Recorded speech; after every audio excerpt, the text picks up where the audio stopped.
Hey, everybody. Welcome to another Tuesday Live podcast with your hosts, Joe and Jen. And today we've got some special friends of ours, some rock stars in North Carolina, and just doing amazing things. And it's really cool to see. So once again, Jackson and Lisa, thank you guys for coming on today. Yes, thanks, guys. Let's just go into who you guys are. Can you give us the snapshot of who is Jackson and Lisa? I kind of spoiled it and told them where you were, but let's find out more about you guys. Yeah, that's into the story. Who you are, what you got going on, and what brings you here today? We've got lots to talk about. Okay, well, see who we are. I am Lisa. This is Jackson, obviously. We are parents to 6 kids, grandparents to 13 grandkids. We work 7 days a week. We're always working. I am a real estate agent, a licensed real estate agent. Jackson's 100% full-time into our investing business. We've been in real estate since about 2014. So this is always my biggest thing and this is what I always ask when somebody's talking with us, like, why real estate? Like, what was like hey, I need to do that? Was it something planned, or did you bump into it, or? Well, it was planned and studied, and we milled it around for years and years and years because I didn't really want to do it. Jackson really wanted to do it, and then I got into it, and now it's all about working towards freedom, financial freedom, and freedom from having to answer to anybody else other than ourselves. Mm-hmm. Yeah, and it's such a beautiful thing that when you are able to start waking up when you want and kind of live your life on your own design, even though we do put a lot of hours in, man, it's nice, right? Like let's chat about that. Like what does your day look like a little bit? As full-time investor, Jackson, and then obviously, I know Lisa, you've got some stuff going on the real estate side too. Oh, I was going to say, if you wanted to start. Well, I get up at between 4:30 and 5:30 every morning. Wow. I read every day. We walk every day. And then about 9 o'clock, we hit the computers and we start working. Jackson starts working on our investing stuff. And I start working on anything I have going on with clients in retail real estate. So I have to ask, what time do y'all go to bed? I usually go to bed before 9:30. Okay. Sounds like me. Yeah. Jackson, sometimes he goes to bed when I do. Most of the time it's about 10 or 11 when he goes to bed. And it's interesting too. I was hearing a fact, like if you just go to bed early, it solves like so many more of your problems. Just but if you go to bed early, chances are you slept well, you're waking up earlier, you're getting an earlier jump on your day, right? And sometimes that was the key to me in the very beginning when I was working full time, was I was getting up before Jen and the kids were up, because a 1-year-old, a 3-year-old at the house, you've got enough kids, that's like, it's dogs, right? So there's always stuff like that, it's jumping. So that little half hour I had in the morning before I had to rush out the door to work, that's some of my best work I was doing. So definitely a power hour. I feel like if you're somebody who's super busy and you're like, I just can't get anything done during the day, then just try setting that alarm a little bit early. Maybe not, hour or two quite yet, but try 30 minutes. And then the next week, bump it a little bit more. And you'll find that the quiet time, at least for me, when it's quiet, I can get more done than if everybody's awake running around needing stuff, right? 100%. Awesome. Lisa's cat gets her up. She don't need an alarm. Her cat will get her up like 4:30 or 5 every morning. He is the alarm, or she? She's an alarm. She's definitely very persistent early in the mornings of getting Lisa out of bed. And then she goes back to sleep. Yeah. Oh my gosh, gotta love it. So obviously you're both working by 9 o'clock, where you're now dialed in. So what does that part look? Are you calling sellers, talking to buyers? As an investor side, we're going to start with you, Jackson. Mm-hmm. Typically I do a lot of research in the mornings. I go through the probate list, which I don't know how accurate it is. I mail them usually, but I get it off of I think Realty Track, not the probate, but the pre-foreclosure list. And then, of course, I get notices from our local paper of probates, and I'll send a postcard to those attorneys and people that are actually going through that in the mornings. And of course, any other advertising that I have to do, like Google Ads or Facebook, I'm always designing, putting something together to get that out there in front of people. So you're working on generating business, right? Yes. It's always generating leads. You always got to be in front of people. Yes.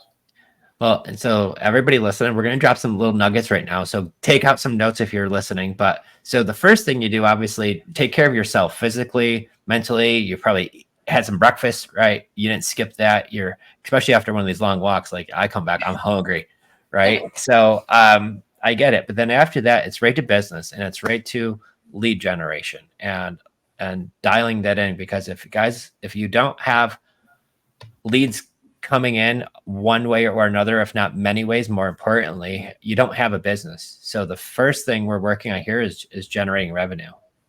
And I want to kind of piggyback off of that, because sometimes you might do some lead generation and you don't get the results right away.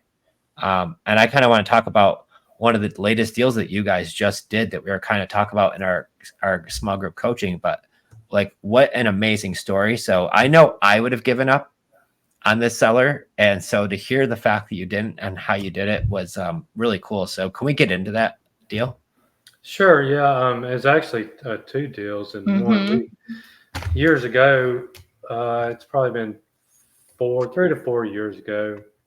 I used to, I guess, drive for dollars and see, houses that were vacant and all. And I'd spot houses, and I'd always mail them a postcard. At that time, I was licensed as a realtor, a real estate agent. And, there was always an opportunity that maybe we can buy it and fix it up, or maybe we can help them sell it. With kind of a two avenues we could have. And this particular lady, she had, all her mail was coming to a post office box. So, I mean, she's literally like a ghost, because I looked everywhere to try to find her information. So over the last, I guess, 3.5 to 4 years, mailed her postcards at least once every quarter, probably one postcard. Hey, can we buy your house? Whatever. Well, so for a year, for years. Yeah, years. And I don't think I'd actually mailed her anything in probably 6 or 8 months. I kind of gave up. I mean, I know you said, but sometimes you just, she was never going to respond. Well, she kept the postcards, right? She had them. And then what had happened was the county had gotten on her because of overgrowth, the trees down in the yard and grass. And this is like out in the county, so it's not really regulated. But the county got involved because I think the neighbors were kind of upset. And she finally called me. She says, "Hey, you want to buy the house?" House is, she's really worried one. But and then I told her, "Yeah, sure, I'd like to come down there and take a look and see what we could do." And I was like, we had a good conversation, and I couldn't really place who it was because I didn't recognize the name. Well, she had changed her name. Anyways, long story short. Well, you couldn't find her, probably. Yeah. So I said, "Yeah, I can come down there and look Friday." Well, she called me back like the next day and says, "Well, I'm going out of town." And I'm like, okay. So, and it was like, I didn't hear from her for probably 4 or 5 weeks. And then she called me again. Said, "Okay, can you meet us down there?" And it was about another 2 weeks before I could actually get her in the house. And I finally went down there and met with them. It was her and a friend of hers. Walked through both of the houses. We walked through one of them. The other house, the red house as we'll call it, the floors had done caved in. It was just pretty much a shell. Wow. Full of furniture, full of stuff. Full of stuff. She had used it pretty much for storage. And you know, I don't really know how much of her story I can share. I don't know, but she had some medical issues a while back, and it made her change the way she thought about monetary things. So she didn't find the houses or anything in them important, but what she did find important was that the code enforcement was threatening her with fines and such. So she said, "Well, can you buy these houses?" I said, "Sure." We come up with a deal, and we've worked it out to where I don't know if you want the details on each deal or what you'd like to know. Well, I think that's really what you want to share, but I think, yeah, I know everybody else listening is probably like, yeah, I'd love to hear more. And drop your questions, guys. If you've got questions, I know he's given a lot of investor speak. So if you don't know driving for dollars or anything like that, there's no dumb questions around here. We're here to help everybody learn along the way.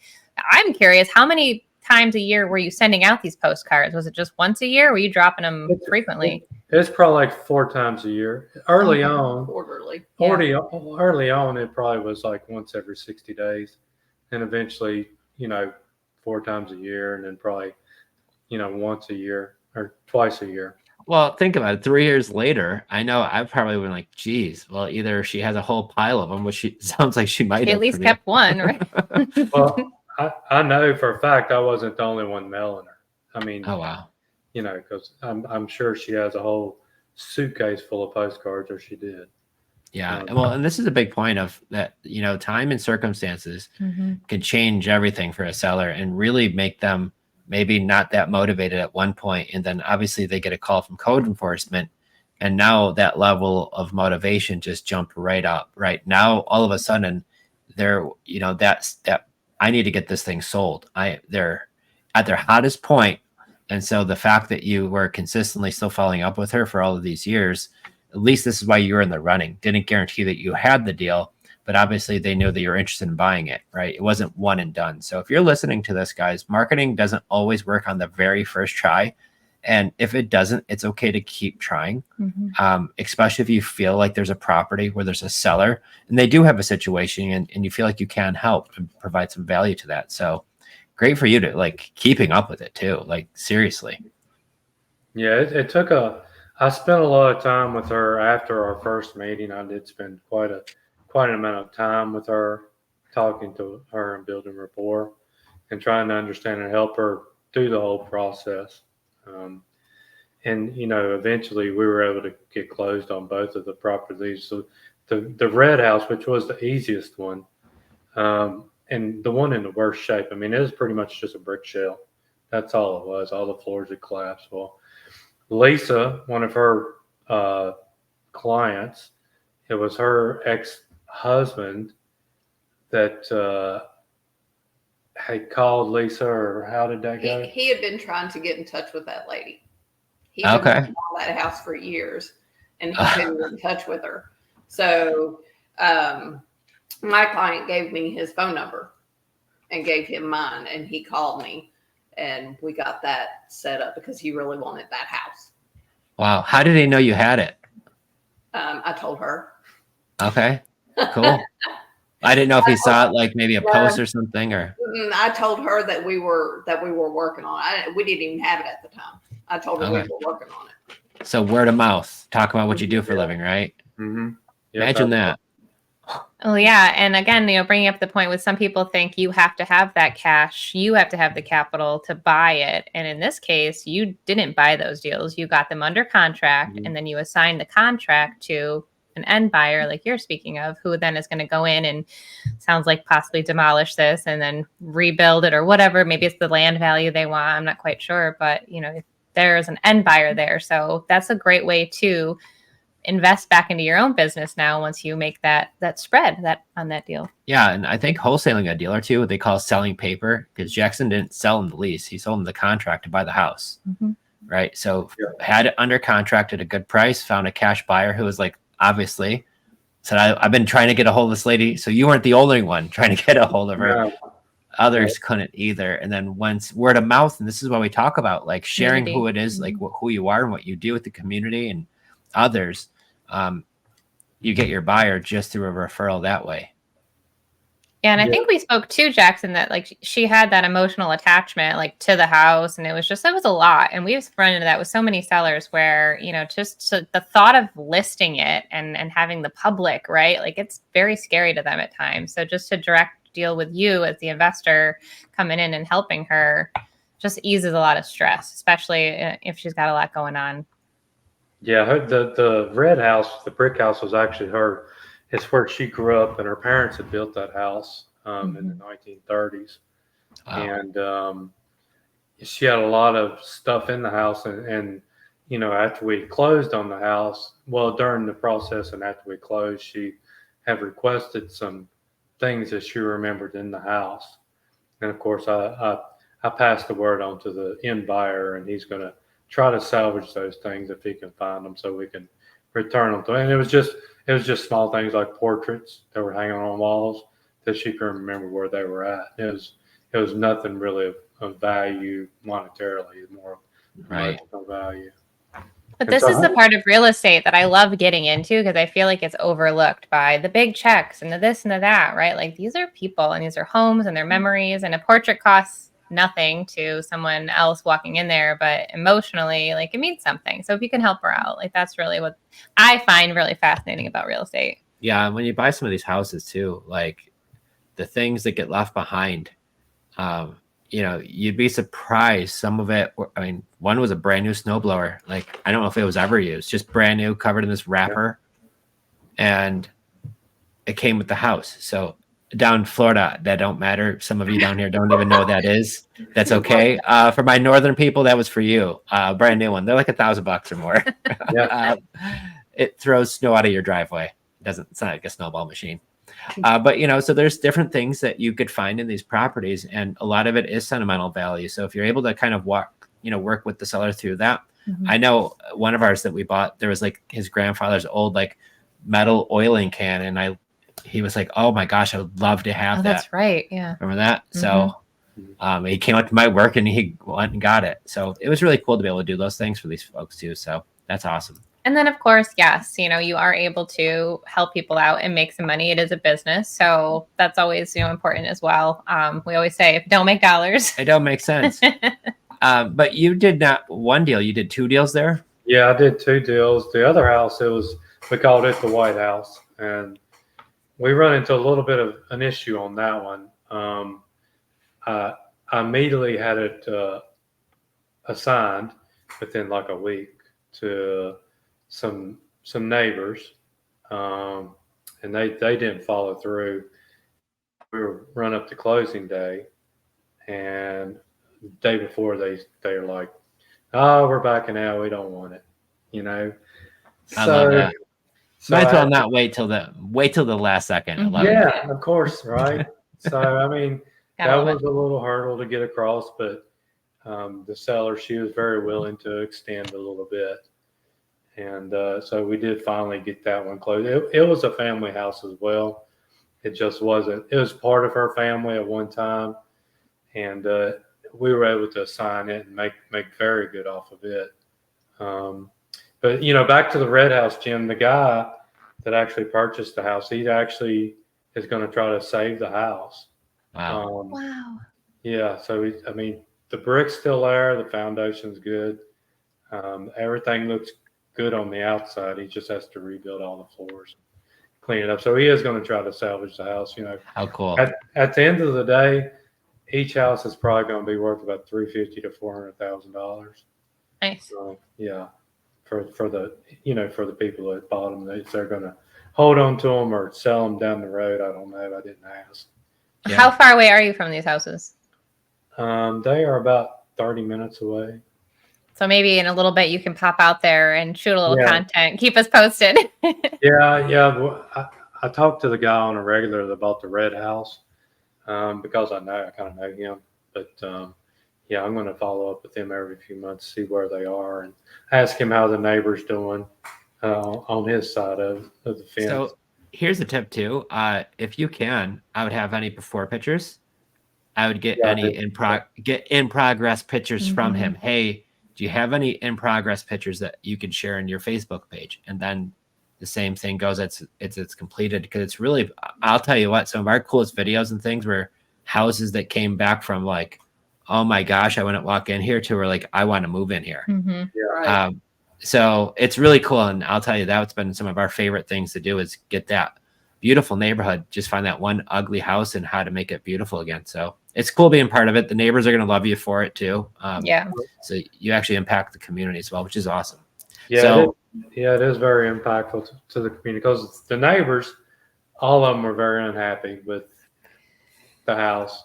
I talked to several of them, aside from the ones that were originally going to buy it, but everybody was really irritated that the houses were in the condition that they were in. And they're the ones that pushed code enforcement to put their thumb on the seller. So, I mean, we helped the seller out. We helped 2 people out there that are actually going to turn the houses into something. And we're going to help families out if they decide to sell them down the road. right. And the neighbors are going to be tickled that they don't have to deal with the mess anymore and look at it when they drive by every day. And the town's like, thank you. So they Yeah. don't have to get those calls anymore. Well, and if you think about it, it's the contractors, it's the title company that help close the deal, right? It's the people down at the hardware store. And so like, when you think of like, if you actually did like broke it down, like super small scale, like how many people that get helped through these deals, it is really, really cool to be a part of that process somewhere too. So I have to ask, if there was a red house and there was the white house, is there gonna be a blue house and just do like the whole American flag theme? Does she have a blue house? Our house is blue. You know, we're working on it. Well, then let's giddy up. The termite house. Yeah. We got to talk about the termites. The Oh my number God. 1 termite house, we have 3 now, but we have Well, we I have might 2 be. different termite houses. Well, termites weren't a thing in New York, really. So, like, you guys have educated me so much in the last few months. Like, are there any like definite like red signs, like red flags? Like, what do you do when you get termites, or how do you know you have termites? You cry. Okay, after you cry. So crying's over. You can see termites. They make mud tunnels. Like if you see like a line of dirt, like a little, kind of like a mud dauber, just not as big. If you know what a mud dauber nest looks like. But We're it's Yankees. This is all new to us down here. a dirt tunnel that goes up the block or the brick. Dirt tunnels. Okay. Yeah, because Yeah. they here they live in the ground. We have subterranean termites. They live in the ground. So if you start seeing mud tunnels go up, or if you see translucent wings on little black bugs that are, Kind of look like ants. kind of look like ants, but not, you need to call an exterminator. Yeah. And in South Florida, it's like you have to almost assume. So we went to a mobile home park where we have a property under contract. One of the guys gets there and he's like, "Oh yeah, not if, but how much?" Mhm. Like, Yeah. Exactly. Yeah. I was like, "Oh joy!" I'm telling you, I've been doing this my whole life in upstate New York, and it's not like it's immune to them.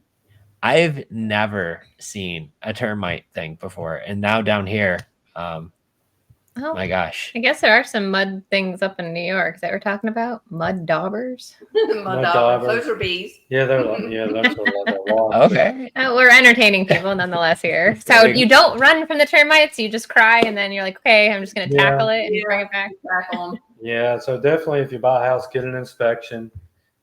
It's like $100 usually, but it's well worth it. It might save you lots and lots and lots of money. Well, Okay. We found a seller who had that problem. It was when the peak of the market was happening in Florida. She buys a house sight unseen with her husband because they were buying it online. Back then, height of the market, you had to waive all inspections if you remember how bad it was. They paid over asking. They waived all the inspections. They moved from Texas to there. And then they noticed one of the walls was a little wavy. So they opened up the wall and it was thousands and thousands, and it opened up more walls, which turned into more money. Oh, And yeah. it was like the never ending story with this house, to the point where we were talking about buying it with terms. We looked at it originally, and she actually just let it go back to the bank because of how much was wrong with it. So it can get expensive. Yes. It can. I think you guys actually have like drywood termites down in Florida as well. where we have mostly wet termites here. Or they're in Is the one lab. worse than the other? Like they both sound terrible. Right. They're both just as bad. Termites will eat your house. Yeah. Yeah. Well, So that's why in Florida, I will say the big difference, one of the things that we adapted to here was a block frame home versus a wood frame home have a way different value down south, especially. I mean, they do in general. The brick home, right? The first one, the red home, the floors were all rotted, but you could do all that stuff as long as the foundation is great and the bricks are fine. Like you could do a lot more with them. Wood frame homes are a different story sometimes, right? So for the keepers, the ones that we want to keep, if I find like a block frame home in Florida, those are the keeper properties for us. Yeah. So yeah, and there our second house that we have up here that's termite infested. It's a block house too. They- Oh yeah. Oh yeah, they just gotten inside in the walls. They come up through the cracks in the concrete, and they start inside in the framed walls. So even if it's blocked and it's on a slab, you should definitely always have it checked. Mm-hmm. Hmm. So if you're listening here and you're buying houses, this is some of the things you want to yeah. And again, it's like it's all about what level of like the problem are you willing to solve, and do you have the money to kind of fix those problems? So just before you go buying up houses, just because it's a cool thing to do in Florida, like make sure you're doing your research, because I think that's really important. Some people are just jumping all in before they have the full scope. So you want to educate yourself, still take the action, but ask some experts in the field here about termites. Well, I want to get into the next deal too. I want to hear how you found the seller, and this was a creative one, if I'm not mistaken, right? Yeah. Yeah. So let's dive into that. I have at one of the attorneys that we've done a lot of closings at. They're the girl that works the front desk. We're friends on Facebook. We're friends. She's very crafty, and she makes hats. She burns designs and hats and stuff, and I buy them from her just to support her. And she sent me a message, and she said, "Hey, my parents are wanting to sell one of their houses. Would you want their number?" I was like, "Absolutely." Mm-hmm. Absolutely, we want their number. So then, we got him and Jackson, the owner, and Jackson connected, and I'll let Jackson tell you the details of that one. Oh, yeah. So me and Lisa had gone out there just to meet and look at the place, and it was a modular home on a half-acre lot or so, 3-bedroom, 2-bath. When we were talking to the owner, he was like, "Well, I got a guy supposed to buy it for $150 or something, and the guy never showed up, or I don't even know what that situation was." But as we talking, building rapport with the fella, we talked about kind of our business and what we did, how we like to buy houses, and we could make him a cash offer, which would be fairly low, because we have to make a profit on everything. Then I said, but if you're open to doing some seller financing, maybe we could work something out. And he really liked the idea of us seller financing from him. So wait a minute. I know everybody always says, well, how do you bring it up? Like, what do you say? Like, was it scary? How did you convince? That's my favorite. Yeah. Oh yeah. How do you convince him? Him, the guy that was going to buy it before, he was going to owner finance it to him, but he didn't want to do it. He didn't, he didn't really know us. His daughter knows us, but Right. he was going to do it just for that guy. Okay. Until Jackson got to talking about how we do things. So we arrived back home, and I run comps on the property, and it was a good deal. It was a good deal for what he was giving the guy $150. So I made a proposal. I made him a cash offer, and our proposal has like 3 different options. There was a cash offer. I think it was for like $109K cash, closed in 30 days. Of course, that would have been an assignment. We would have assigned it to somebody else. I already had a guy lined up that would have bought it. And our second option was 0 down, 5 years, for I think it's $180,000, with a balloon in 5 years, and it was at 2.5% interest. And then our third option was 5,000 down, 7-year balloon, 3.5% interest.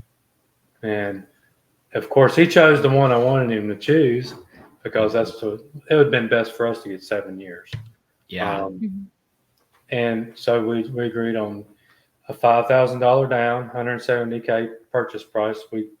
And of course, he financed $165,000 to us. So we're in for $740 a month for the next 7 years. Nice. We did have some work to do.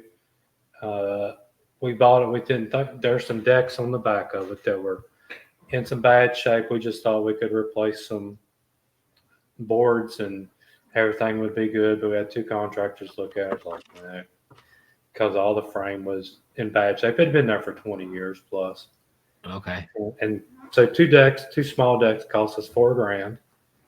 And then the HVAC had a problem with it. The coil that they put in a year ago, brand new, the coil was had failed, had a hole in it or something. So we had to get a warranty repair on it, but it still cost us the labor, which was another $1,400. And then, of course, termites. We're running up the inside of the piers where there were debris that had been left in the crawl space, wood debris, and the termites that got in it, and they started their way up the piers. So we had it treated last week. So total all in with closing costs and everything, we're about $17,000 right now. Okay. So what's your exit strategy with that? We're going to lease with an option to purchase or rent to own. Cool. We're trying to attain. We have 1 application in. We're trying to obtain more, but it's going to be a $15,000 down, what we think, and it's going to be $1,750 a month, which is very good. The comps, the house next door, very similar to this one, upgraded. Same year model and everything, just new interior, cosmetics. It just sold for $288, like literally a week after we bought ours. Giddy up. Yeah. So wow. The equity's there. If we can't, we hope to find somebody to rent it to so that they can purchase it. But if we'll do a Hail Mary if we have to and put another $30K in and sell it and make, $100,000 or something. Different plays. I know. That's why we call it the playbook, because there's like so many different options to do. It's like, okay, which one? And sometimes you're going to look at one and then all of a sudden you have to pull in a different play and go a different direction and call an audible. And I think that's what the key is the more different exit strategies you have will give you the ability to do more deals, because once you're able to do the deal, I have a few different things I could do with it versus just one thing. Which will then open up that avenues for you too. So you could offer it rent to own. You could put a little bit more money into it and retail it, right? Because I just think about it out loud to myself, like I would love to keep it because you have a 7-year term, right? And then cash flow for the next 7 years hopefully goes up worth a whole lot more between now and then anyways, on top of that. So that's just me. Yeah, that's what we want to happen. But the house is kind of rural, but it's in a really nice area, in a really nice neighborhood. We've had a lot of traction on it through Facebook and Zillow, but a lot of folks just can't seem to come up with that initial auction fee. But it's only been 3 weeks, so I mean, we're early in the game. Yeah, and you're going to have that. So definitely some tips there, which you guys know is just get them in the property, let them see it, feel the feeling of the home. Because we always talk about home is a feeling, right? Like when you walk into a place, like you're like, oh, this is it. And so just making sure you're getting enough foot traction in there and just advertise, market like crazy, like till you're so sick of talking about this property. But that's how you have to really just put it out there to the masses, because using our phones, it's crazy how many people we think like we are reaching, but like there's so many more people out there, from marketplace to the different Facebook groups to bandit signs if you're willing to put in a little effort there, because we've had folks, my buddy saw the sign and gave me the number, and he ends up owning that home. And so you just never know which avenue your tenant buyer is going to fall into, but it's really awesome. They come in all different ways too. From like Zillow has worked, Craigslist has worked, the yellow signs have worked. All different times too. So that's why we like the shotgun approach and just send them all out at once, set up them webs and let people see them. Well, it's out there. I mean, it's out there so much that I have people showing up over there calling me, say, hey, this is, is this so-and-so rentals? And I was like, no. They said, well, some guy said we rent this for $800 a month. So there's some people on Craigslist already posting our house for rent or whatever. I know. Isn't us, right? And thank goodness we have a sign in the yard, and they drive over there and see the number to call and then call us. Yeah. And that's smart too. If you have your phone number like right there, so whoever is at the house, you can get them in to show it as soon as possible. And also try to steer clear of those scammers out there. We even made a video on our page years ago, scammers beware, because we know real life people that they've fallen trapped to that. It's so awful. Yep. And we've had people reach out to us like, hey, I follow your page and I know you've got this property for rent, but right now the same one's on Craigslist and it's like half the price to rent. Too good to be true. And then I look and I'm like, report. I'm like, everybody report it. And so like all of our followers like went and reported the thing and it was removed. I even like emailed the guy and I was like, hey, this is my property. And they took it down. So, but, so that's one of the things we started doing is like somebody like watermarking our phone number on the pictures. The Craigslist ones, especially. That was one of the things that we found. But I love that like local signs too, like one in the front yard, a couple around town. Really, really gets the word out there too. And when they're in the front yard, I'll tell you, when that call rings, you want to answer it because if they've got money, you want them to take a tour.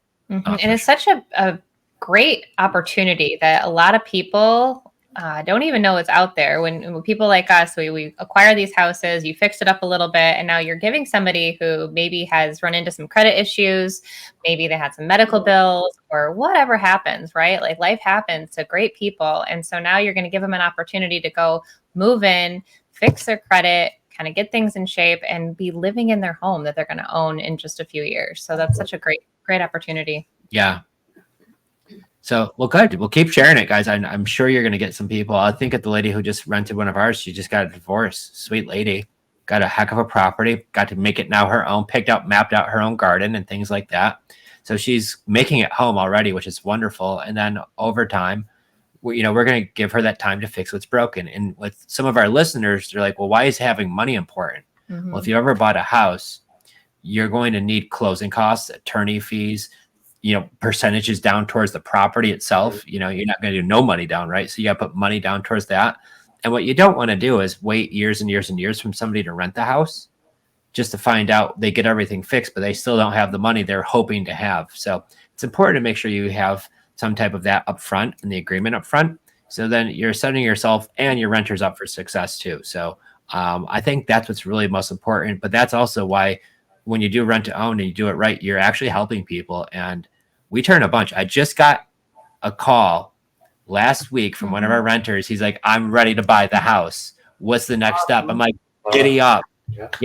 So, they moved in 2020. So been rocking out there for 4 years. Oh yeah. No kidding. That was then.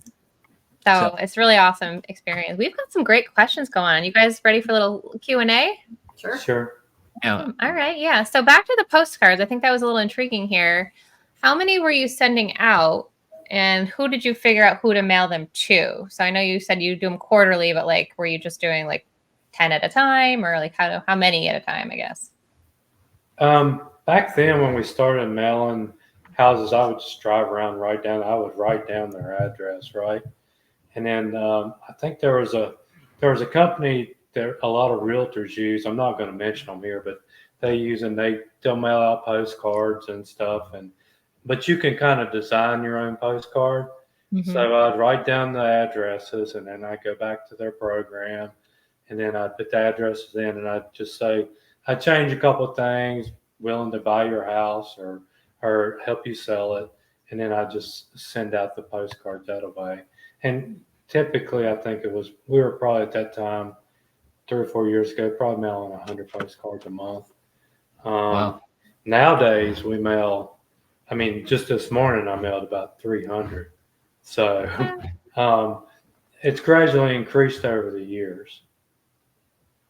So Okay. you're paying for obviously the stamp, the envelope, right? So there's some costs that go in that too. Yeah. So obviously the goal is to get some return on that, and this is where the consistency goes in. And what I learned from direct mail was you shouldn't mail the folks just one time. This is what my mistake was when I first got started. We'd only mail you one time, and that was it. So like you got one of our letters, and if you didn't say yes on that letter, like you're never going to hear from us again. So like I didn't know. But so that's why I want to just kind of touch on this point. Like you're pulling these lists, but you're also, like your first with the Red House and the White House, like years of her getting letters, right? Yeah. And it finally worked. So it does take that. And I think the average is what, like 7 letters? Yeah, that's our minimum is 7. Nowadays, I mean, it probably wasn't as much back then when we started, but today I think the average is 7 that you should mail, which means you should probably mail 10. Right? Of course. Of course. Yep. So would you say that's your primary lead source? I know obviously the second one we talked about there came through Facebook, kind of like a personal referral, being present there on Facebook and knowing that person. Typically postcards are our primary. Now we're doing stuff on Facebook. It hasn't been as successful as I would like it to be because there's a lot of competition there too.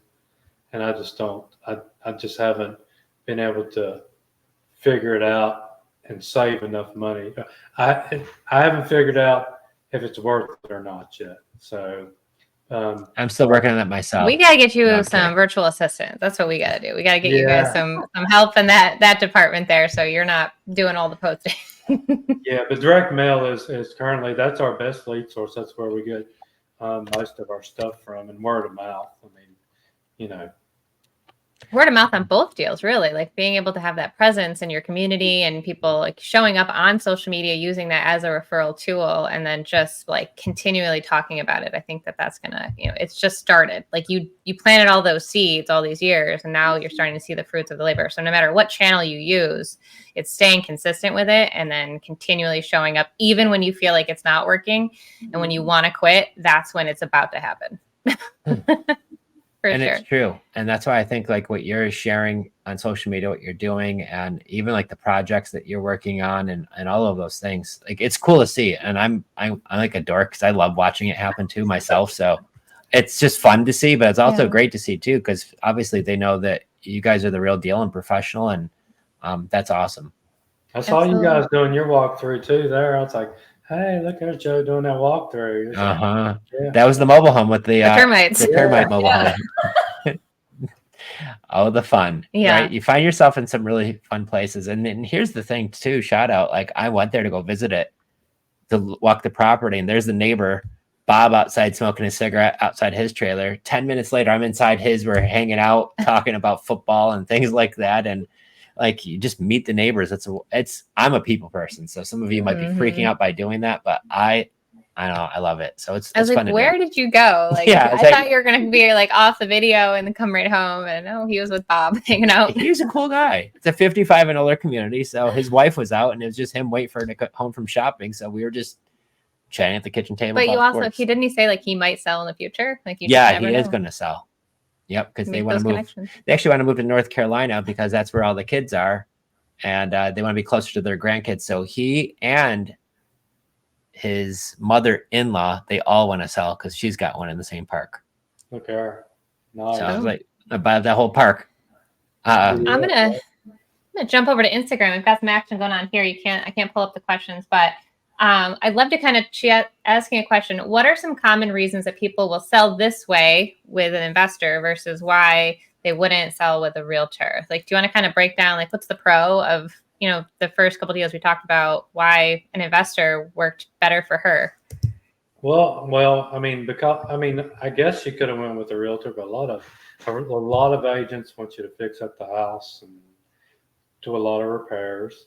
and it costs a lot of money. Some people just don't have the extra money to put into any house, and of course, some people don't want their business out there, So if you go in with an agent, you're going to have to. It's going to be advertised online usually, and then your house is going to be posted everywhere. And some people are very private, and they don't want anybody in their business. Sort of like this seller I dealt with. She was very private, and I kind of referred to even the end buyers as just she was kind of like the ghost, because they're like, we've tried to reach her for years, and they just could never get her a hold of her. So I call her the ghost, because since we've closed both deals, I've sent her text and called her and haven't heard a thing. And hopefully she'll reach out again, because I'd like to meet back up with her and have lunch or something. Oh, well, yeah. And so again, the funds, people might have the money, and then privacy is a huge thing. So a lot of people just don't want everyone all up in their business. Well, and I think of our people that we did the deal in North Pole, Alaska. It was the same situation. He was a disabled veteran. They had the house when he was stationed there, but they haven't lived there in years. They had renters living there who they didn't trash it by any means. But the realtor there was like, I'm not even going to list the house until you do this big long list of things. And it was like 20 grand, 25,000. And here these people are having a house in North Carolina where they lived, and they're making 2 payments. The second payment of the the Alaska house was like $1,400 a month. Yeah. And they were making that payment for 2 years while they're living check to check. And so when they saw our Facebook post, they're like, hey, if you really want to help us out, don't buy our house in North Carolina. Buy our house in North Pole, Alaska. And I remember looking at Jen like, what is Santa? I want to sell. I didn't. Okay, once again, I didn't know that was a real place. I thought it was just in fairy tales, but it's like a real town. There's like we were laughing, a military base there. After I started, I'm like, what? Okay, so, I didn't know, but that's okay. But that's when we did that deal, and it was the same thing, Jackson. They didn't have the money to go put into the house. They were just living check to check. And I don't know how they were swinging that 2 payments for all of that time. Did, yeah. So it's gotta be tough, yeah. So when you're hearing those questions of like why, there's probably even other examples on that list we didn't even come close to touching on. Well, maybe they've also tried to list it and it didn't sell. So now you've got to explore other options. That can happen too. If the house is maybe listed at a different price, or things are happening behind the scenes. Well, you know what? And right before we hop down here, I got a call from a local agent in Tampa. And guys, this is real numbers, but she's in a situation where their seller wants to sell a property here in Tampa on the outskirts. It's a 5,000 square foot house. It is like crazy nice, like 5 bedrooms, 5 bathrooms, the pool, the hot tub part, it's like the Mac Daddy house. And the seller has a 3.99 rate and is selling it for under what they owe, because they bought it in 2022 when you had to pay over asking for everything, right? Yeah. And now they've got a low rate, but the problem is now they're selling for less than what they owe, and it's still sitting. It's not even moving. And so she reached out like, hey, I know you do this creative stuff. Like, what can we do here? So I was just looking at the deal, but guys, like, it's even listed with an agent and it's still not working. So there's many different reasons why a seller might be reaching out to you by seeing your post or by sharing what you do on Facebook. And if I'm buying houses, which I do, I should be posting pretty much daily that I do this to make sure that everybody knows what I do. And if they come across these situations, maybe I could help them. So some keys right there, guys, if you're doing this stuff or if you want to. Yeah. So don't assume that everybody wants to list with an agent. They don't. Like, there's other options out there, and people like options. Yeah. Do you have any learning experiences that you would want to share? Anything like in the last 6 months you'd say I had a aha moment, or like, hey, don't do this or definitely do that? Go ahead, Lisa. Jackson. I have lots of aha moments. So recently I became unlicensed. I became inactive as a real estate agent. I was a full-time real estate agent, but I had there were a lot of negativity from other agents in the area that they kind of, I don't know if they didn't like what I did or I was competition. I don't really know, but I had to deal with a few things But it was easier for me to give up my license to do what I want to do and help people that way.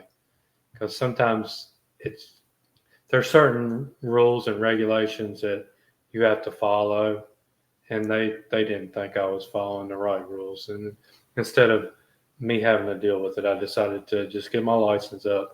At least we'll keep our license, and I would go full time into investing and helping people on the other side that don't want to use an agent.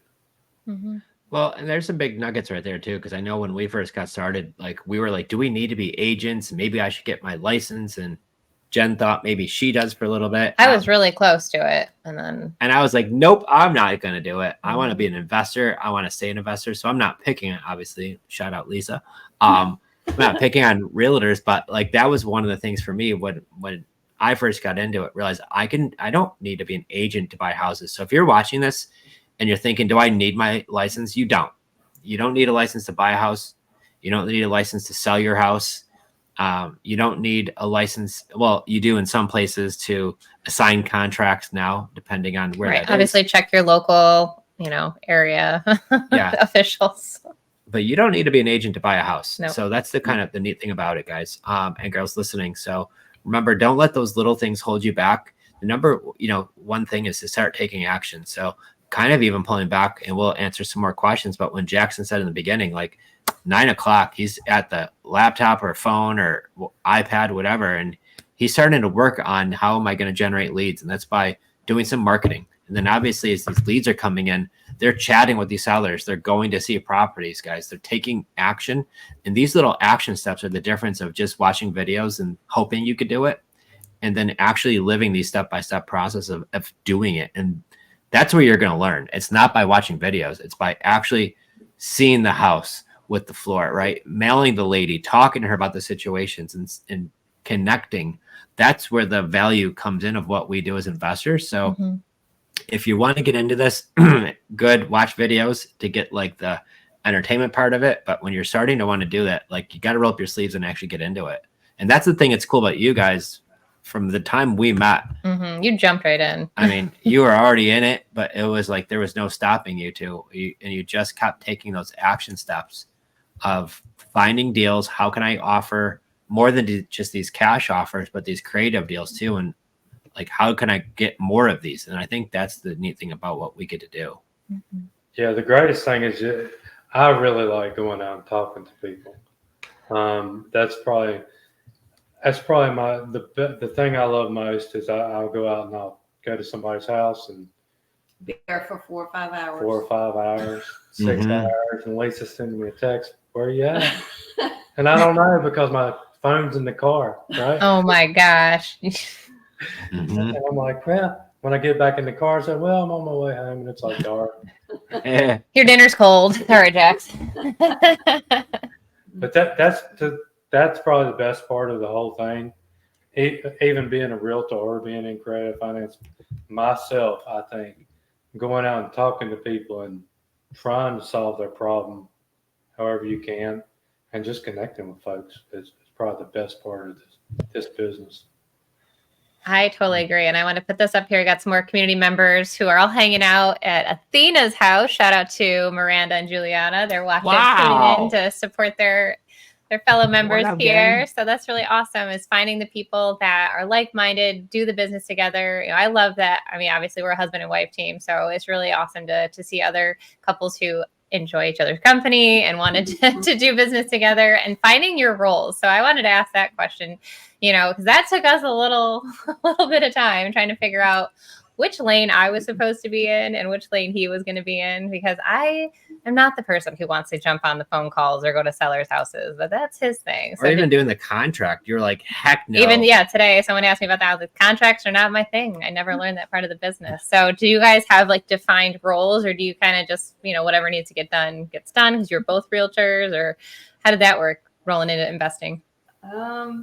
Jackson talks to all the sellers. I've talked to some. I have one lady that we talked to. Where does she live? Florida or somewhere.